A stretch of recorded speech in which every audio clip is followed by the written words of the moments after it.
हरिओम आत्मीय भक्तजनों, सप्रेम जय श्री हरि। आज का प्रसंग है भगवती गायत्री की उपासना। आइए आज हमको बताते हैं आप सभी को माँ गायत्री की उपासना नित्य प्रति करनी चाहिए। हर किसी व्यक्ति को गायत्री उपासना करने से सद्बुद्धि बढ़ता है, और जहाँ सद्बुद्धि है वहाँ सारी कुछ है।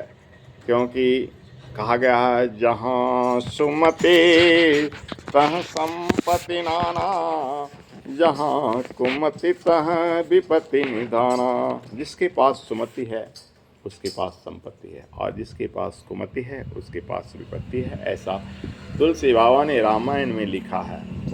सुमति गायत्री मंत्र जपने से हर किसी को सुमति मिलती है। सुमति माने सुंदर मति मिलती है, सृजन की शक्ति मिलती है। गायत्री मंत्र में धियो यो नः प्रचोदयात् जो है ना, और सद्बुद्धि देता है।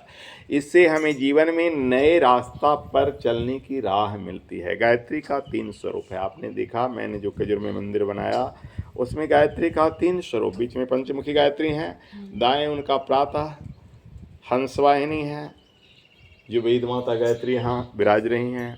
दोपहर में गरुड़ वाहिनी वैष्णवी गायत्री हैं, और संध्या में वृषभ वाहिनी बैल पर सवार किए हुए माता पार्वती हैं। वही 3 रूपों की विशद विवेचना मैंने उनके दाईं ओर तो इस प्रकार किया है। बाईं ओर सरस्वती है ना, बीच में लक्ष्मी है, और फिर अष्टभुजी दुर्गा है सिंह पर सवार। यानी गायत्री भक्ति करने वाले को विद्या बुद्धि भी मिलती है, धन संपत्ति भी मिलता है, और दुर्गा यानी शक्ति की देवी शक्ति भी मिलती है।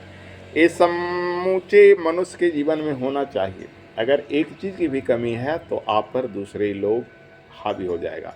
अगर विद्या बुद्धि की कमी है तो आप मूर्ख गिने जाएंगे, धन की कमी है तो गरीब कहलाएंगे, शक्ति की कमी है तो निर्बल कमजोर कहलाएंगे, दुश्मन सताएगा। लेकिन गायत्री उपासना करने से ये तीनों चीज़ की प्राप्ति होती है। विद्या बुद्धि मिलती है, धन संपत्ति भी मिलता है, और शक्ति भी मिलता है। क्योंकि शक्ति भी होना बहुत ज़रूरी है। गायत्री की 10 भुजा वाली मूर्ति में देखें क्या है, अस्त्र शस्त्र है, त्रिशूल है, तलवार है, अंकुश है। क्योंकि कहा गया है, सबे सहायक सबल को न निवल सहाय, और पवन जगावत आग को दीप ही देत बुझाए। हवा चलते हुए देखा है ना, आग को क्या कहता है, लहरा देता है, और दिया को क्या करता है, बुझा देता है। दिया कमज़ोर है, वो भी तो आगे है ना, तो तुरंत बुझ जाता है, और आग एकदम धधक जाता है, पूरे गांव भी चाहेगा तो लहरा देगा।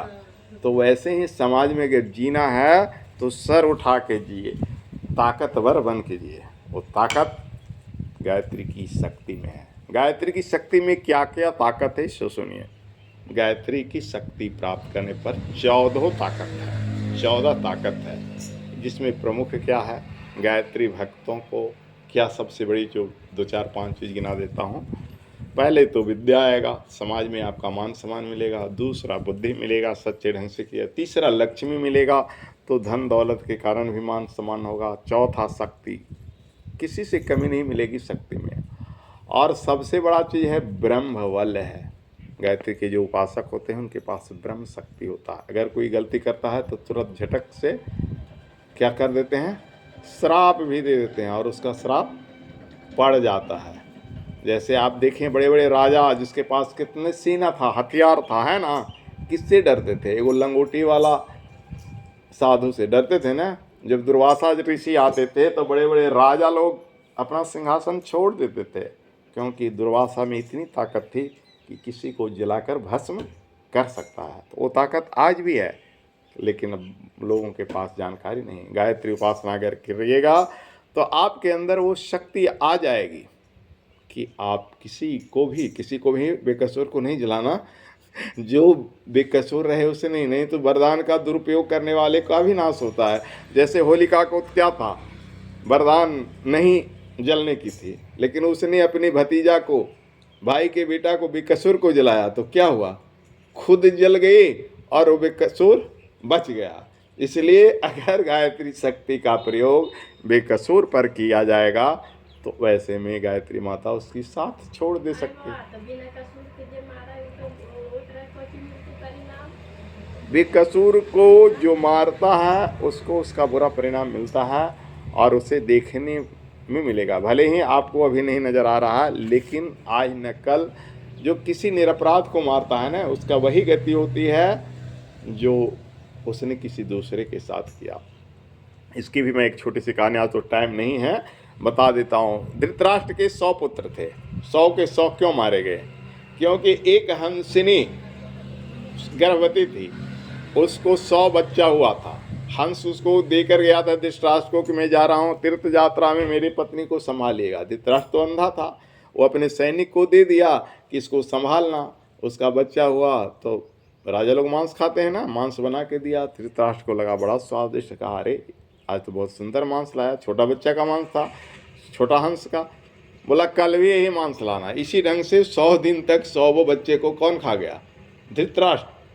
उधर से हंस आया, जब 100 दिन इसका पूरा हो गया, बोला मेरी पत्नी। तो मेरी पत्नी तो गर्भवती थी, उसको बच्चे हुए ना। पत्नी बताई हाँ बच्चे हुए, 100 बच्चे हुए।